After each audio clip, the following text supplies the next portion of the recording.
Hello dear student, this is Mahendra Jakulwar and once again welcome to my YouTube channel.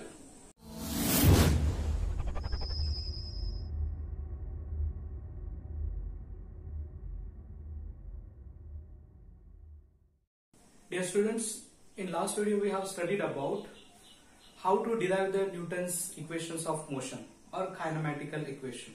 Newton's equations of motion का या फिर kinematical equation का derivation कैसे निकालते हैं ये हमने लास्ट वीडियो में देखा था। और आज के वीडियो में हम स्टडी करने वाले हैं कि graphical representation of equations of motion. Yes, graphical representation of equation of motion. Equation of motions को ग्राफ की मदद से कैसे डिराइव करते हैं वो हम देखने वाले हैं। उससे पहले अगर आपने मेरे चैनल को अभी तक सब्सक्राइब नहीं किया है तो प्लीज चैनल को जाके सब्सक्राइब करें और उसके साइड वाले बेल आइकन को प्रेस करें ताकि आपको नए नए वीडियोस मिलते जाएंगे। Students, let's start the graphical representation of equations of motion. Equations of motion को हमको रिप्रेजेंट करना है ग्राफिकल मेथड से by using graph. So for that we have considered an object moving with uniform acceleration. एक object को हम consider करना पड़ेगा जो एक स्ट्रेट लाइन में मूव हो रही है, right, with uniform acceleration. Motion कैसा है ऑब्जेक्ट का? In a straight line, okay, with uniform acceleration, मतलब बॉडी यूनिफॉर्म एक्सेलरेट हो रही है। Okay, so for that we will draw the velocity versus time graph. हमको वेलोसिटी वर्सेस टाइम ग्राफ निकालना है, ठीक है। तो here we draw, this is y axis and suppose this is x axis. Okay, हमेशा जो हॉरिजॉन्टल एक्सिस होता है उसको एक्स एक्सिस बोलेंगे, जो वर्टिकल होता है उसको वाई एक्सिस बोलते हैं हम, ठीक है। अब यहाँ पे हमको एक ऑब्जेक्ट को कंसिडर करना है which is moving with uniform acceleration. कैसे मूव हो रहा है ऑब्जेक्ट? यूनिफॉर्म एक्सेलरेशन से। Late us consider this is origin O and the particle is performing a motion in a straight line with uniform acceleration. But यहाँ पे एक चीज ध्यान में रखना है, here the particle performing uniform acceleration, but the initial velocity of the object or the particle is not zero. Okay, object का initial velocity जो है वो क्या है? Not equal to zero. अगर हम uniform acceleration में ग्राफ निकालते तो ग्राफ कैसा आएगा हमारा? स्ट्रेट लाइन आएगा, राइट। यूनिफॉर्म एक्सेलरेशन में ग्राफ हमेशा कैसा आता है? Straight line. लेकिन यहां पे हम ओरिजिन से ग्राफ नहीं निकालने वाले हैं क्योंकि हमारा u, that is initial velocity, not equal to zero है। Therefore let us consider particle start its motion from point A. Point A से पार्टिकल का मोशन स्टार्ट हो रहा है and the particle move with uniform acceleration and reaches to the point B. वो uniform acceleration से move होके कहां पे रीच हो रहा है? पॉइंट बी पे। ओके, हाँ, पहले मैं यहां पे लिख लू। यहां पे हमने एक्स एक्सिस पे क्या कंसिडर किया? X axis represents time and Y axis represent velocity. Y axis पे होगा हमारा वेलोसिटी। ओके, पार्टिकल ए से स्टार्ट हुआ, बी तक गया, कैसे? With uniform acceleration. In this case what is the displacement of the object? That is A B.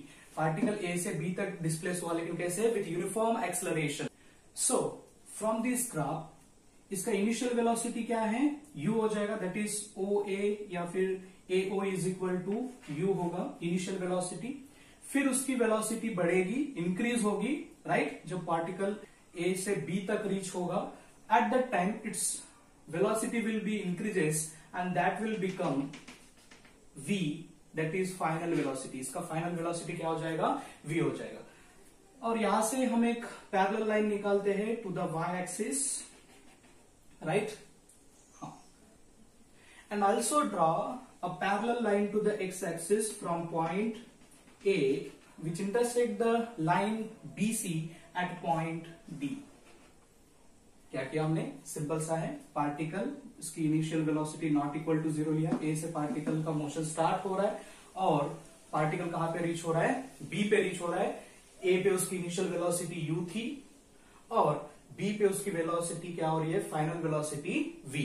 Okay, फिर हमने क्या किया, we draw the parallel line to the y axis which intersect x axis at point C and also draw a parallel line to the x axis which intersects the line BC at point D. Now from this graph, इस graph पे से ये AO क्या हो गया, initial velocity, therefore DC भी क्या हो जाएगा, DC will also become initial velocity. फिर C से लेकर के D तक के या फिर O से लेकर के V तक के, this is what, it is final velocity. Okay, चलो यहां पे एक पॉइंट ले लेते हैं हम, दिस इज पॉइंट E. यहां पे OE is the final velocity of the object, AO is the initial velocity, therefore from graph DC is equal to initial velocity and BC is equal to क्या बन जाएगा इसका, final velocity. Okay, is it clear? And OD या फिर OC is equal to क्या बन जाएगा इसका, टाइम. दिस लाइन AD या फिर OC क्या रिप्रेजेंट करेगा, ये रिप्रेजेंट करेगा टाइम को. सो इस तरह से हमारा ग्राफ जो है वो अभी कंप्लीट हो चुका है. ओके, फिर से एक बार, the particle performing the motion with uniform acceleration, the particle move from point A to B. The particle have initial velocity u at point A and become v at point B. Okay, velocity of the particle become v, that is final velocity at point B. Here the line AD or OC represent the time and AO represent the initial velocity, or BC or EO represent the final velocity of the object. Okay, EO minus AO, that will become change in velocity. वो क्या हो जाएगा, change in velocity. जैसे graph पे से हम लिख सकते हैं, therefore change in velocity is equal to क्या आएगा, change in velocity is equal to initial velocity कितना है उसका, AO, और फाइनल वेलोसिटी है EO. therefore change in velocity is equal to final velocity, that is EO minus AO, right? EO minus AO, this is what, change in velocity. and that change in velocity क्या आएगा यहाँ पे, EA, change in velocity will become EA is equal to आएगा हमारा EO minus AO. Okay, चलो यहां पे EA के जगह पे क्या लिख सकते हैं हम, EA is equal to BD. Okay, from graph BD, क्योंकि ये दो पैरेलल लाइंस है तो ये रेक्टेंगल बन गया है, रेक्टेंगल के अपोजिट साइड सेम होते हैं, राइट. एंड EO के जगह पे क्या लिख सकते हैं हम, BC. Okay, BC minus AO is equal to initial velocity, और यहाँ पे DC भी क्या रिप्रेजेंट कर रहा है, इनिशियल वेलोसिटी रिप्रेजेंट कर रहा है. So instead of AO we can write DC here, DC. So BD is equal to क्या बन गया हमारा, BC minus DC. Now see, BC is equal to what, BC is equal to the final velocity of the object. So in place of BC we can write V, that is final velocity, and DC is equal to the initial velocity, that is U. Therefore we have equation BD is equal to V minus U, that is change in velocity. BD represent क्या करेगा इस graph में, BD represent the change in velocity, that is final velocity minus initial velocity. Okay, let us consider this is equation number 1. Now from the definition of acceleration का definition क्या आता है, change in velocity divided by time. Okay, so therefore acceleration is equal to क्या आएगा, change in velocity divided by time. Okay, so यहाँ पे from this equation the BD is equal to what, BD is the change in velocity. BD क्या represent करता है, change in velocity. Therefore change in velocity के जगह पे क्या लिखेंगे हम, BD. okay, BD is the change in velocity divided by time. अब time क्या रिप्रेजेंट करता है, from graph C AD और OC represent the time. The line AD और ओसी क्या रिप्रेजेंट करता है, टाइम को रिप्रेजेंट करता है। देयरफॉर हम यहां पे क्या लिखेंगे, टाइम के जगह पे AD, time is equal to AD. So this will become BD is equal to क्या है from equation number 1, v minus u divided by time is equal to what, time AD is equal to क्या है, time represent कर रहा है, therefore divided by t. And acceleration हम denote करते हैं लेटर ए से। अगर इस इक्वेशन को थोड़ा सा हमने रीअरेंज कर लिया तो हमारा इक्वेशन क्या आएगा, दैट इज टी इधर मल्टीप्लीकेशन में जाएगा, therefore AT is equal to v minus u and this will become that is v is equal to u plus AT. Therefore v is equal to u plus AT, u plus AT. Is it clear? Now see, this is our required equation, that is first equation of motion, that is v is equal to u plus at. This is known as first equation of motion and this equation is also known as velocity time relation. Velocity time relation, इसको क्या बोलते हैं हम, velocity time relation और first equation of motion. So this is our required equation. तो कैसे आया ये, सबसे पहले हमको ग्राफ से रिप्रेजेंट करना है, ग्राफिकल रिप्रेजेंटेशन देना है फर्स्ट इक्वेशन ऑफ मोशन का, that is v is equal to u plus eighty.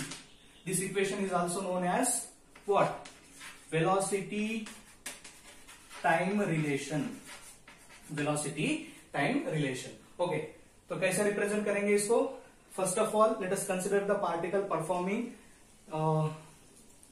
Motion in a straight line with constant or uniform acceleration. With uniform acceleration, the particle starts its motion from point A and reaches to the point B with uniform acceleration, and its initial velocity is u, which is represented by AO या फिर DC, and the particle when reaches to the point B, its velocity will become v, that is final velocity. It is represented by EO or you can say BC. So from the graph we write here change in velocity is equal to, that is final velocity minus initial velocity, EO minus AO, EO minus AO, that is final velocity minus initial velocity. Therefore EA is equal to EO minus AO, therefore change in velocity BD is equal to final velocity minus initial velocity. And from the definition of the acceleration we have the formula or the relation, that is acceleration is equal to change in velocity divided by time. Now just we have calculated the change in velocity, that is BD, that is v minus u, and time is represented by the line AD or OC in the graph. Therefore we have equation BD divided by AD, and in place of BD from this equation we have write v minus u and divided by time, that is AD represent the time in the graph. Therefore our equation will become AT is equal to v minus u, and finally we will get our equation, our required equation, that is v is equal to u plus AT, which is the first equation of motion and also known as velocity time relation, velocity time relation. So this is the simple proof of first equation of motion by graphical method, or you can say the graphical representation of equation of motion. Is it clear? Very simple. और सबसे important बात जो है, जब हम graphical representation देते हैं उस समय पे इस ग्राफ को निकालना सबसे इंपॉर्टेंट बात है, राइट? अगर ये ग्राफ आप निकाल सकते हो, यहाँ पे जो टर्म्स हमने लिए हैं वो प्रॉपरली रिप्रेजेंट कर सकते हो, तो you can very easily find this equation. Okay, so this is the first equation of motion by graphical method. So now we will derive the second equation of motion, that is also known as position time relation. The second equation of motion, we know that S is equal to ut plus half at square. This is known as second equation of motion or second kinematical equation, and this is also known as position time relation because in this equation किसका relation बताया जा रहा है इसमें? Position means the displacement and the time. Acceleration तो तीनों भी इसमें कॉमन है. The second equation of motion by graphical method. हाँ, इसके लिए भी सेम ग्राफ आएगा. Again we consider the particle performing motion in straight line. Initial velocity u है इसका, फाइनल वेलोसिटी v है, राइट? पार्टिकल ए से बी तक जा रहा है, उसका डिस्प्लेसमेंट एस है, और पार्टिकल कैसे मूव हो रहा है with uniform acceleration. Okay, so let's derive the second equation of motion by graphical method. तो बच्चों इस इक्वेशन में हमको पोजीशन निकालना है पार्टिकल का या फिर डिस्प्लेसमेंट निकालना है, राइट. डिस्प्लेसमेंट, पार्टिकल का डिस्प्लेसमेंट कितना हो रहा है ए से लेकर के बी तक के, और वो डिस्प्लेसमेंट हम एस मानते हैं. देयरफॉर द पोजीशन और you can say displacement of the object. Okay, position या फिर इसको बोलेंगे हम displacement of the object is equal to क्या रहेगा, डिस्प्लेसमेंट या फिर position of the object is equal to होता है area enclosed by the graph. ये रिलेशन हमेशा ध्यान में रखना है. डिस्प्लेसमेंट या फिर पोजीशन इज इक्वल टू होता है area enclosed within the graph. अब हमारा ग्राफ कौन सा है, ये वाला A B is the graph. अगर हम ये एरिया फाइंड आउट करते हैं तो हमको क्या मिलेगा, डिस्प्लेसमेंट ऑफ द पार्टिकल और the position of the particle. बहुत सारे बच्चों को ये कंफ्यूजन होता है कि ये डिस्प्लेसमेंट या फिर position of the object is equal to area क्यों आता है, area enclose within the graph कैसे आता है, right. Most of the textbook में सिर्फ ये रिलेशन दिया है, that is area is equal to that is displacement is equal to area enclose by the graph. लेकिन ये कैसे आता है, ये बहुत सारे बच्चों को ये कंफ्यूजन होता है. सो उसके लिए सिंपल हम ग्राफ कंसिडर करते हैं. Late us consider the velocity time graph. मान लो कि यहाँ पे पार्टिकल जो है वो कांस्टेंट वेलोसिटी से मूव हो रहा है. कैसे मूव हो रहा है, कांस्टेंट वेलोसिटी. और कांस्टेंट वेलोसिटी के लिए ग्राफ आता है अ स्ट्रेट लाइन. यहाँ पे टाइम इंक्रीज होते जा रहा है, इधर टाइम बढ़ते जा रहा है, लेकिन इसका वेलोसिटी क्या है. अगर मान लो कि टाइम 5 मिनट्स पे इसका वेलोसिटी फॉर एग्जांपल कुछ 10 मीटर पर सेकंड है, राइट, 10 मीटर पर सेकंड. और जब टाइम 5 से लेकर के 10 मिनट्स हुआ है, 10 मिनट हुआ है, तभी भी उसका वेलोसिटी क्या है, सेम है, दैट इज 10 मीटर पर सेकंड. मींस यहाँ पे पार्टिकल जो है वो कांस्टेंट वेलोसिटी से मूव हो रहा है. अब इस केस में हमको एक स्टैंडर्ड रिलेशन पता है, that is velocity is equal to displacement upon time, right.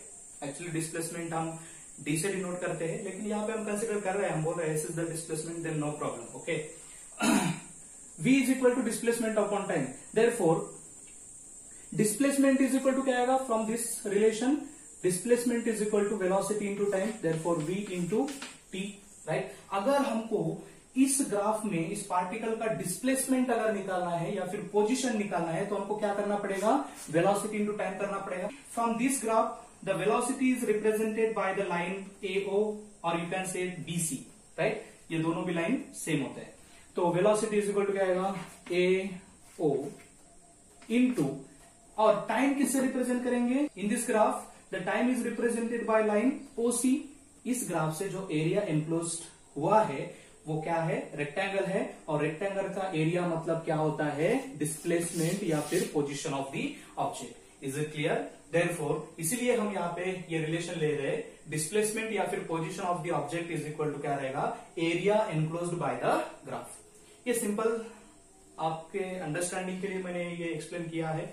इसका कोई रोल नहीं है हमारे डेरिवेशन में, सिर्फ हमको समझ में आना चाहिए, इसलिए मैंने इसको थोड़ा सा डीप में एक्सप्लेन किया है. तो बच्चों हमेशा ध्यान में रखना, जब हम वेलोसिटी टाइम ग्राफ लेते हैं, वेलोसिटी टाइम ग्राफ में डिस्प्लेसमेंट या फिर पोजीशन कैसे निकालेंगे हम, डिस्प्लेसमेंट और position of the object in velocity time graph is given by area enclosed within the graph.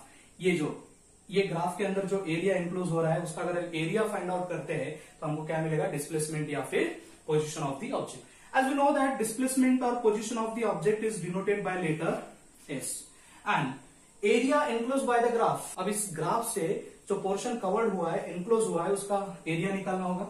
वो कौन सा पोर्शन है, दैट इज ABCO, राइट. अब इसमें क्या आएगा, इसका अगर एरिया निकालना है, इसको हम स्प्लिट कर सकते हैं. क्या कर सकते हैं, इसमें area of this region is equal to area of this triangle plus area of this rectangle कर सकते हैं हम, राइट. अगर इसको हमको ये पूरा ABCO का एरिया निकालना है तो हम क्या करेंगे, सबसे पहले हम इस ट्रायंगल का एरिया निकालेंगे, दैट इज ABD का, राइट, प्लस ADCO इस रेक्टेंगल का एरिया निकालेंगे। दोनों को अगर सम कर दिया हमने, प्लस कर दिया, तो हमको ये पोर्शन का एरिया मिलेगा। Therefore area enclose by the graph is equal to क्या आएगा, area of rectangle ADCO plus area of triangle ABD, correct. Area enclose by the graph is equal to क्या रहेगा, area of this rectangle plus area of triangle. And area of rectangle from this graph क्या आएगा, length into breadth AD into DC। Okay, तो यहां पे area of rectangle आएगा AD into DC plus area of triangle क्या होता है, area of triangle होता है half into base into height. Therefore area of triangle के जगह पे हम लिख सकते हैं half into, in this triangle what is base, base is the AD into what is height, height of the triangle that is BD। तो ये बन जाएगा BD। So let's put the value, AD is equal to क्या है, time है, time, and DC is equal to initial velocity u, okay, plus half into AD again, AD is equal to यहां पे आएगा टाइम इंटू BD। अब BD क्या है, BD is equal to क्या आता है, चेंज इन वेलोसिटी।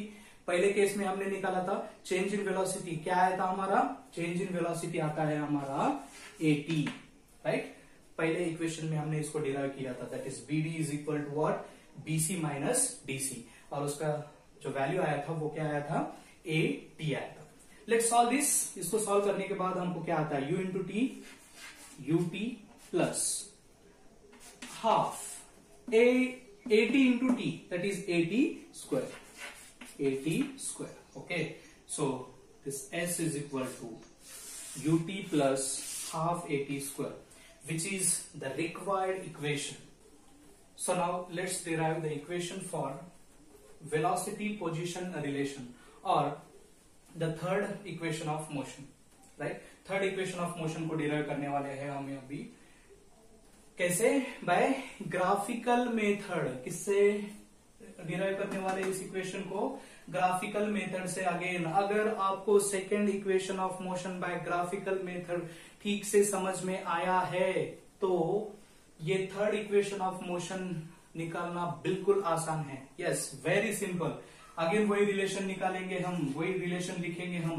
क्या रिलेशन है वो, S, दैट इज पोजिशन और displacement of the object is equal to what, area enclosed by the graph,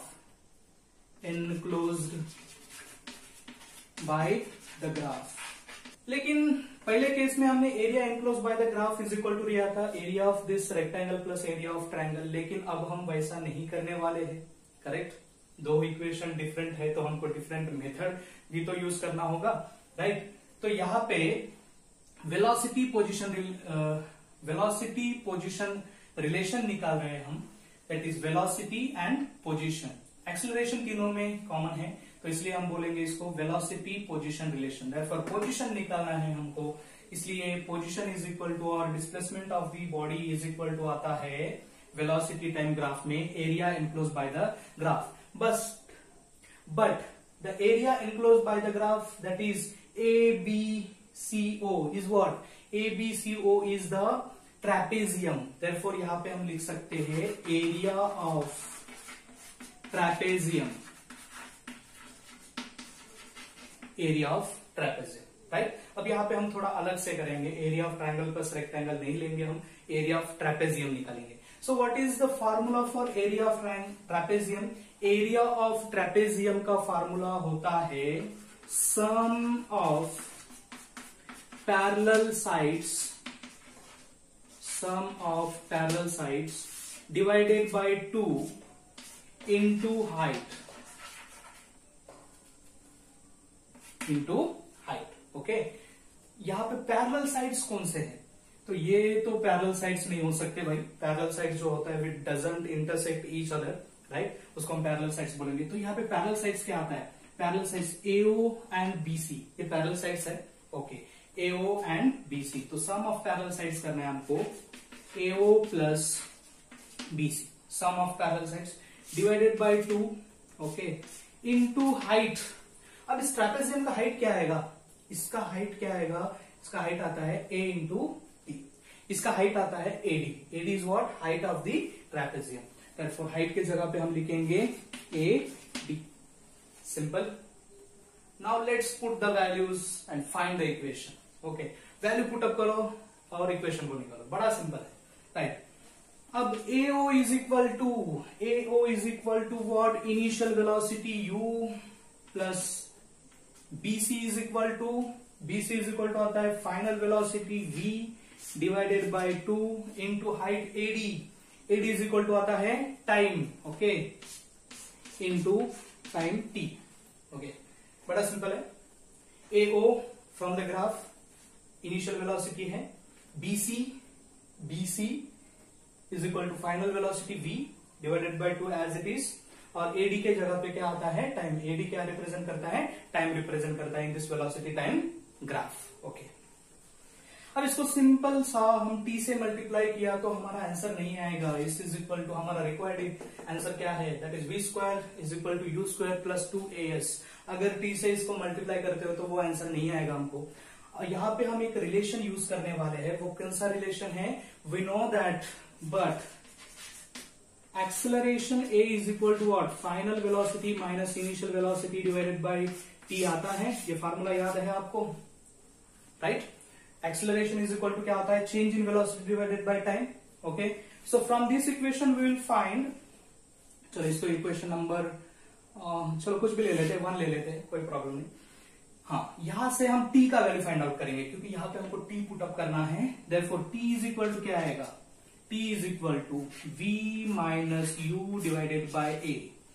बड़ा सिंपल है, कुछ भी कंफ्यूजिंग नहीं है, हमने यहां तक तो सीधा सॉल्व कर लिया।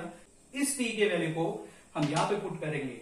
So putting this value of T in the equation 1, therefore equation 1 will become, that is S is equal to U plus V divided by 2 into T के जगह पे पुट करेंगे हम V minus you upon A, V minus you upon A, ठीक है। हाँ, अब इसको हम सीधा लिख लेते हैं, ऐसे लिख सकते हैं ना। अब ये U प्लस V को हम V प्लस यू लिख सकते हैं, बिल्कुल लिख सकते हैं भाई। V plus u into V minus u divided by 2 into A is equal to 2A is equal to होता है हमारा S। अब यहां तक तो आ गए हम, आगे क्या करना है? क्या निकालना क्या है हमको? V square is equal to U square plus 2AS तो निकालना है हमको, right? V square is equal to U square plus 2AS निकालना है। तो यहाँ पे हम यहां तक आ गए हैं। अब क्या करना है? अब हमको पता होगा कि मैथमेटिक्स में कुछ स्टैंडर्ड फार्मूला है, राइट, जो हमने लास्ट टाइम यूज किया था, expansion formula, that is A plus B whole square is equal to A square plus 2AB plus B square. वैसे और एक फार्मूला है, वो स्टैंडर्ड फार्मूला है, A square minus B square is equal to A plus B into A minus B। ये standard relation है। क्या है? A square minus B square is equal to A plus B, A minus B। तो यहाँ पे तो वही है, A plus B A minus B, A plus B A minus B is equal to लिख सकते हैं हम? A square minus B square लिख सकते हैं, तो बिल्कुल लिख सकते हैं। तो यहाँ पे V plus u V minus u है, that is A plus B A minus B के फॉर्म में है। तो यहाँ पे हम क्या लिख सकते हैं? A square minus B square. तो यहाँ पे आएगा V square minus u square and divided by 2A as it is रहेगा। इसको अगर हम थोड़ा रीअरेंज करते हैं इस इक्वेशन को, 2A को इधर ले चलते हैं तो हमारा इक्वेशन आएगा 2AS is equal to V square minus u square. यही तो इक्वेशन है।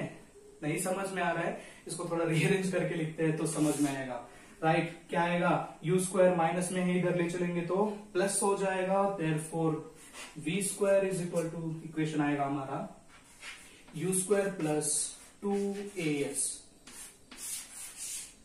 अभी करंट लगा होगा, correct? That is v square is equal to u square plus 2as, which is nothing but a final equation, that is v square is equal to u square plus 2as, or it is also known as velocity position relation. So this is our third equation of motion or velocity position relation by graphical method. तो फिर से एक बार कैसा है ये, finally एक बार fast में समझ लेते हैं। Position is equal to area enclosed by the graph. Here the area enclosed by the graph is trapezium. Therefore, area of trapezium is equal to आता है sum of parallel sides divided by 2 into height. Therefore, sum of parallel sides किया divided by 2 into height किया। इसको solve करने के बाद हमारा ये इक्वेशन मिलता है। आई होप आप लोगों को समझ में आया होगा। अगर ये वीडियो अच्छा लगता है तो वीडियो को लाइक करें, चैनल को सब्सक्राइब जरूर करें और बेल आइकन को प्रेस करें ताकि आपको नए नए वीडियोस मिलते जाएंगे। मिलते हैं ऐसे ही एक नए टॉपिक के साथ नेक्स्ट वीडियो में। तब तक के लिए बाय बाय, टेक केयर।